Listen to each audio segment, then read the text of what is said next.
नमस्ते दोस्तों 20वीं शताब्दी तक संसार भर में एक कॉन्सेप्ट थी जिसे हाउस नीग्रो कहा जाता था। 20वीं शताब्दी तक क्यों हम जानते हैं कि यूरोपियंस ने लगभग सारी दुनिया पे कब्ज़ा करके वहाँ पर अपना उपनिवेश बनाया हुआ था और जो लोकल लोग होते थे उनको अपने घरों में गुलाम की तरह रखा जाता था।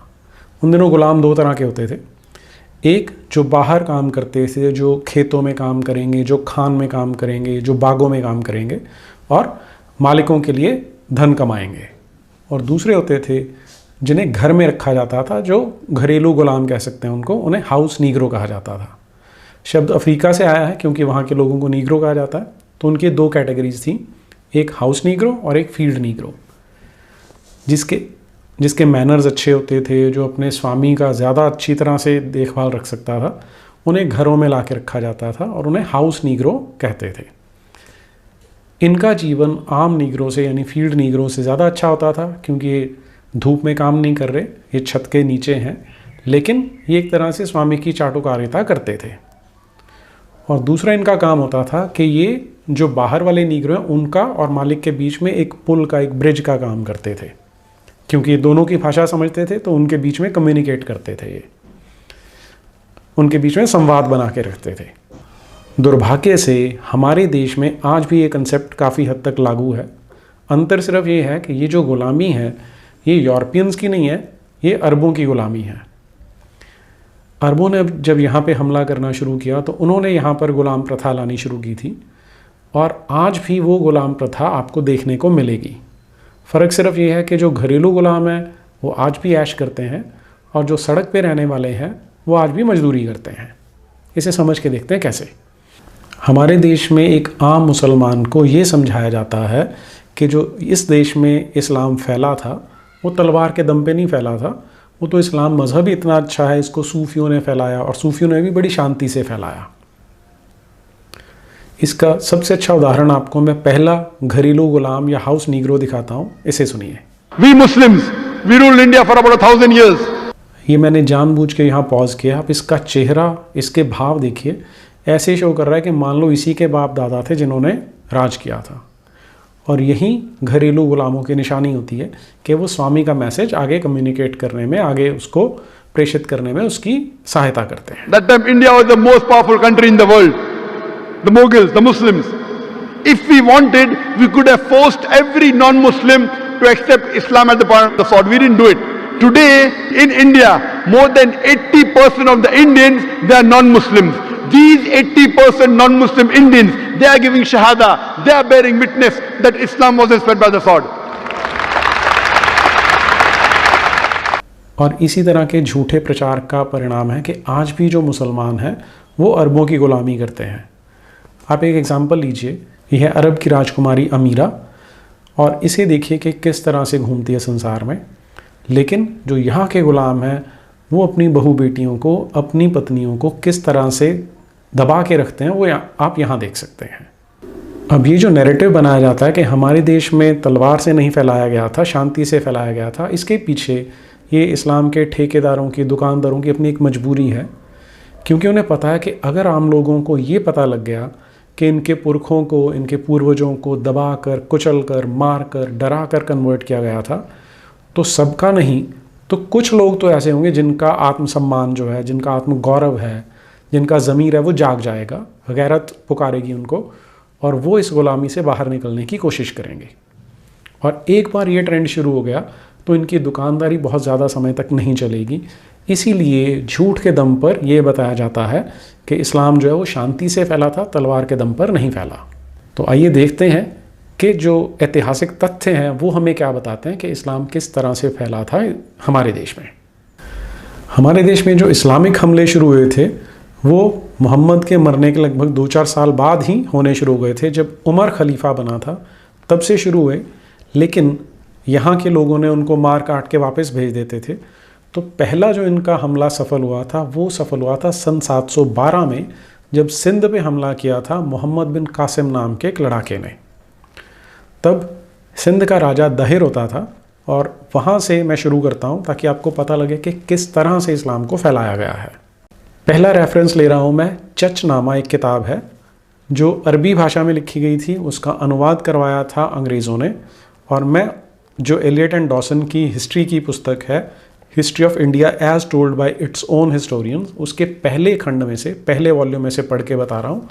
यह है पेज नंबर 164। मैं इसका लिंक यहाँ डिस्क्रिप्शन बॉक्स में दे दूंगा ताकि अगर आप चाहें तो इसे डाउनलोड भी कर सकें। The forts of Sivistan and Sisam have been already taken. The nephew of Dahir, his warriors and principal officers have been dispatched and the infidels converted to Islam or destroyed. यहाँ पे जिन किलों के नाम लिए जा रहे हैं उनमें एक शिव स्थान है, शिविस्तान, सिस्तान भी कहते हैं इसे, कि इन पर कब्जा कर लिया गया है। दाहिर और उसके जो मेन लोग हैं, मेन उसके जो कमांडर हैं वो मारे जा चुके हैं, और जितने बाकी के काफिर हैं उन्हें या तो इस्लाम में कन्वर्ट कर दिया गया है और या उनको मार दिया गया है।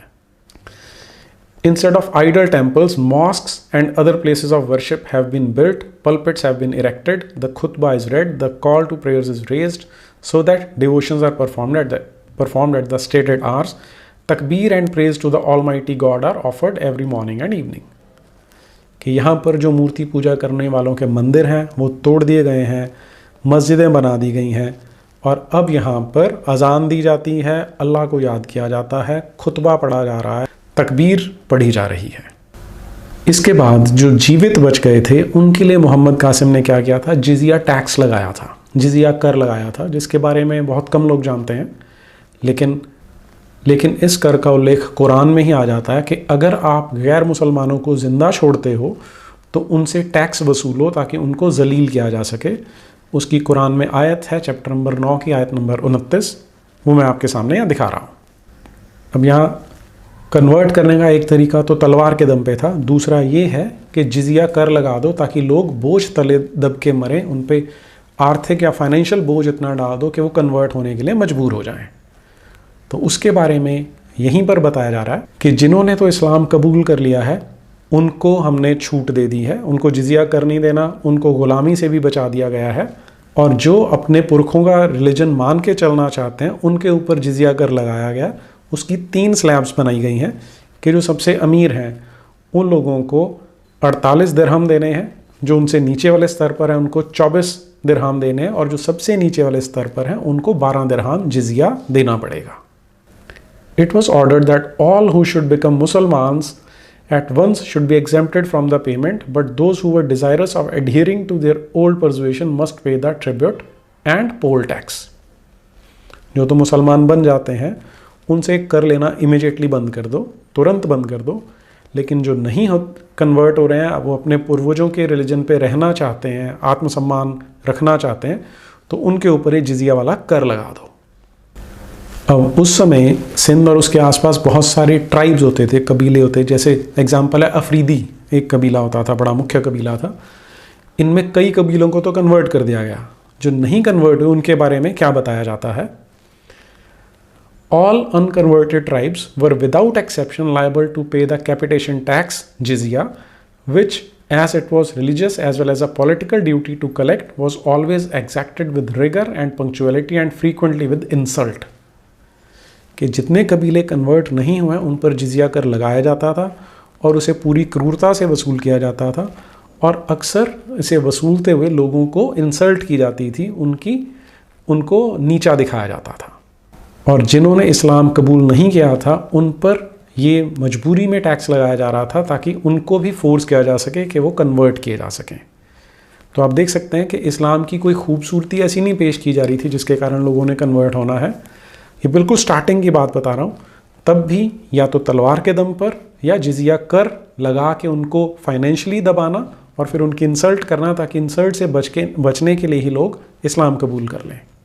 As the tax seized upon anyone's becoming a Muslim when he was enfranchised from his dependents and was invested with the privileges of a citizen and companion, its severe enforcement was often found more efficacious than argument or persuasion in inducing the victims to offer themselves as converts to the faith.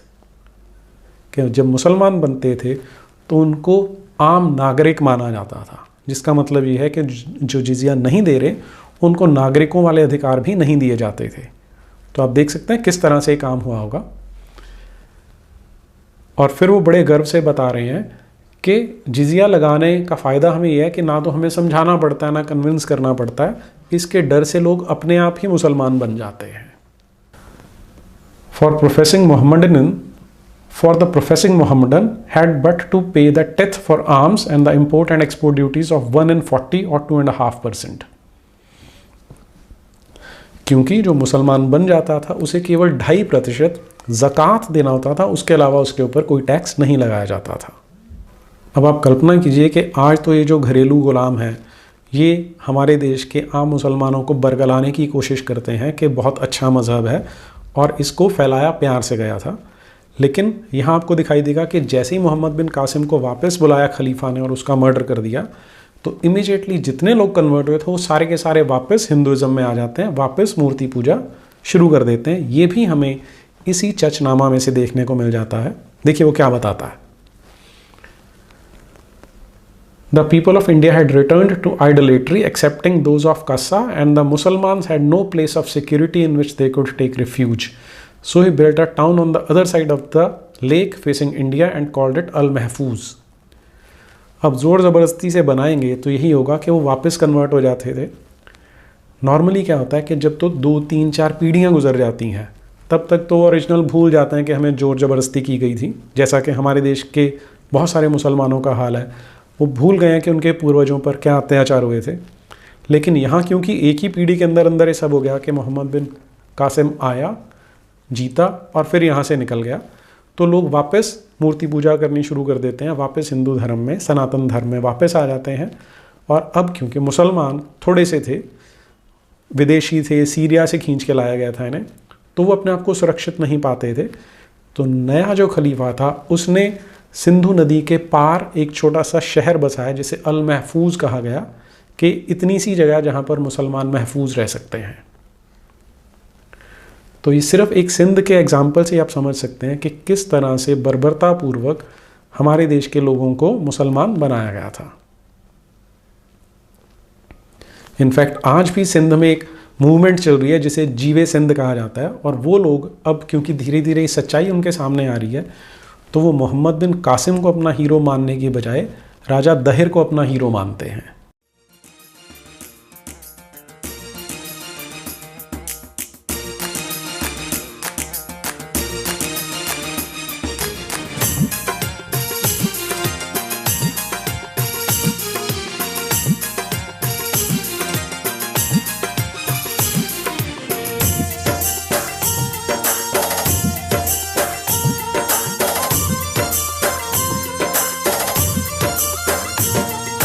रहे सदा सिंधु जी छोली मारवड़न जी मिठड़ी बोली, रहे सदा सिंधु जी छोली मारवड़न जी मिठड़ी बोली। गली गली ऐं घर घर गूंजन सिंध अमर जा नारा नारा नारा नारा नारा। जिए सिंध वारा जियन, सिंध टोपी अजरक वारा जियन। जिए सिंध वारा जियन, सिंध टोपी अजरक वारा जियन।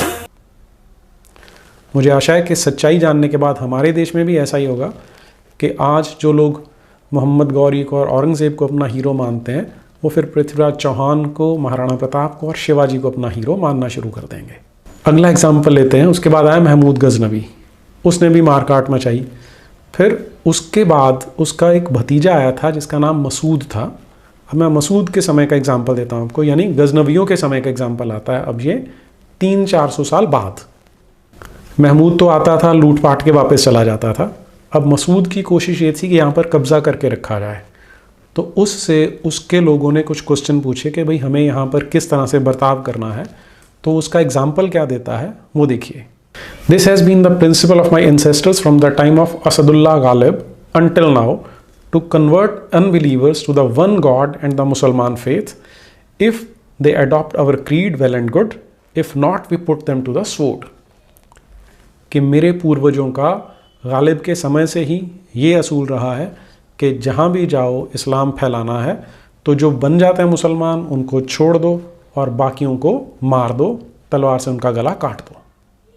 Which sword? Which sword?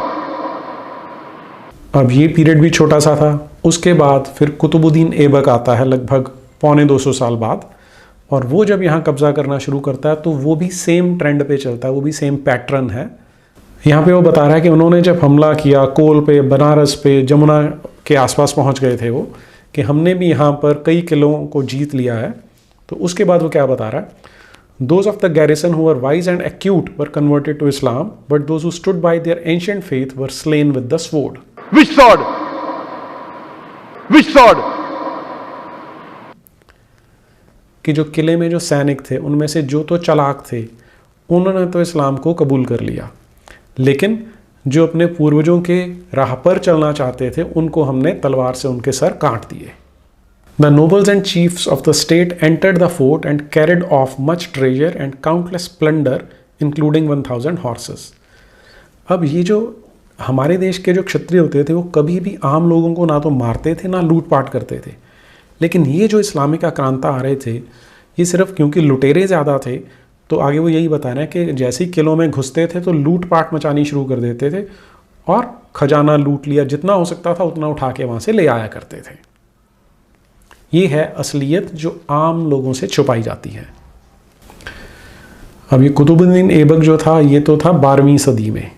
उसके बाद जब यहाँ पर खिलजी वंश आता है तो उनके यहाँ पर एक नाम था जिसका नाम अमीर खुसरो था, जैसे मैं पहले भी बात कर चुका हूँ। बहुत लोग उसको बड़ा अच्छा सूफ़ी मानते हैं, लेकिन उसकी मानसिकता आपको आज मैं एग्जाम्पल देता हूँ उससे वो भी स्पष्ट होने वाली है।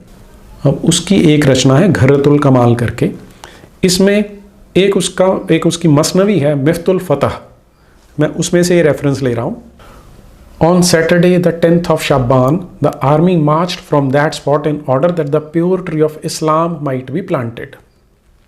तो जो आपसे ये कहा जाता है कि यहाँ पर दरवेश आए, उन्होंने प्यार से लोगों को मज़हब के बारे में समझाया, ये आपको जो इतिहास की किताबें हैं, जो सच्ची इतिहास की किताबें हैं, वो बताती हैं कि सारे का सारा ये तलवारों के दम पर ही किया जा रहा था। और ये आपको तब, क्योंकि ज़माना और था, उनको डर नहीं था कि हमने अहिंसा की बात तो करनी नहीं है, बेधड़क होके बोलते थे वो। तो ये उनका कहना है, in order that the pure tree of Islam might be planted. Army चली है ताकि जो इस्लाम का सच्चा पेड़ है उसको लगाया जा सके, और जो आइडलेट्री है, मूर्ति पूजा है, उसका पेड़ जो यहाँ पर पहले से लगा उसको उखाड़ के फेंका जा सके। अब अमीर खुसरो जिस समय जीवित था तब खिलजी वंश भी रहा है और तुगलक वंश भी रहा है। ये उस समय का है जब जलालुद्दीन फिरोज शाह खिलजी यहाँ हमारे देश में लूटपाट मचा रहा था, तो उसकी एक घटना का उल्लेख यहाँ आ रहा है। Whatever live Hindu fell into the king's hands was pounded into bits under the feet of elephants. जो भी हिंदू जीवित कब्जे में आ जाता था उसे हाथियों के पैरों तले कुचल दिया जाता था। The Muslims who were Hindis, country born, had their lives spared. लेकिन जो मुसलमान थे और जो इस देश में पैदा हुए थे उन्हें हिंदी मुसलमान कहा जाता था, उनको जीवित छोड़ दिया जाता था। आज एक और चीज़ बताई जाती है कि इस्लाम में कोई भेदभाव नहीं है, लेकिन यहाँ आपको उसका सबसे अच्छा एग्जाम्पल देखने को मिलेगा कि ये हमारे देश के लोगों को जब कन्वर्ट किया गया था बेचारों को मजबूरी में, तो उन्हें किस हैसियत में, किस औकात में रखा जाता था, वो यहाँ आपको देखने को मिलेगा। And were distributed amongst the chiefs as slaves and he made many over to the son of the Kotwal that he might parade them through the cities. कि ये जो हिंदी मुसलमान थे इनको पकड़ के लोगों, जो अपने जो मंत्री थे, अपने जो अधिकारी थे, उनको दे दिया ताकि वो इनको गुलाम के रूप में रख सकें, और कुछ लोगों को कोतवाल को दे दिया ताकि वो शहर भर में इनकी नुमाइश करेगा कि देखो इस तरह से हम गुलाम बनाते हैं। फिर अमीर खुसरो की एक और कविता है जिसे तारीख़ अलाई कहा जाता है। अगला रेफरेंस मैं उसमें से ले रहा हूँ। ये इलियट एंड डॉसन की history of India told by its own historians के पेज नंबर 85 पर है। ये वॉल्यूम 3 है। अब ये The tongue of the sword of the Khalifa of the time, which is the tongue of the flame of Islam, has imparted light to the entire darkness of Hindustan by illumination of its guidance. तो एक बार फिर से वो पूरी स्पष्टता से बता रहा है कि खलीफा की तलवार थी जिसके कारण यहाँ पर इस्लाम फैल रहा है हिंदुस्तान में, और यहाँ के राजाओं को हराया जा रहा है ताकि यहाँ पर इस्लाम को टिकाया जा सके। Which sword? Which sword? The tongue of the sword of the Khalifa of the time, which is the tongue of the flame of Islam. और सारी की सारी अगर आप शब्दावली देखेंगे, army has conquered Hindus, army has conquered from sea to sea and several capitals of the gods of the Hindus in which Satanism has prevailed since the time of jinns have been demolished. All these impurities of infidelity have been cleansed by the Sultan's destruction of idol temples. कि जो सुल्तान है वो मंदिरों को तोड़ रहा है, मूर्तियों का विनाश कर रहा है, जिससे कि इस्लाम यहाँ पर फैलाया जा रहा है। मेरे ख्याल से इतने एग्जाम्पल्स से एक बात स्पष्ट हो जाती है कि किस तरह से ज़ोर ज़बरदस्ती से कन्वर्ट किया जा रहा था, और दूसरी चीज़ ये कि जो कन्वर्ट होते थे तो भी उनकी क्या हैसियत थी, उनका क्या रुतबा था, वो यहाँ से क्लियर हो जाता है। आज इस वीडियो में इतना ही करते हैं। इसके सेकंड पार्ट में इसके आगे के एग्जाम्पल दूंगा। नमस्ते।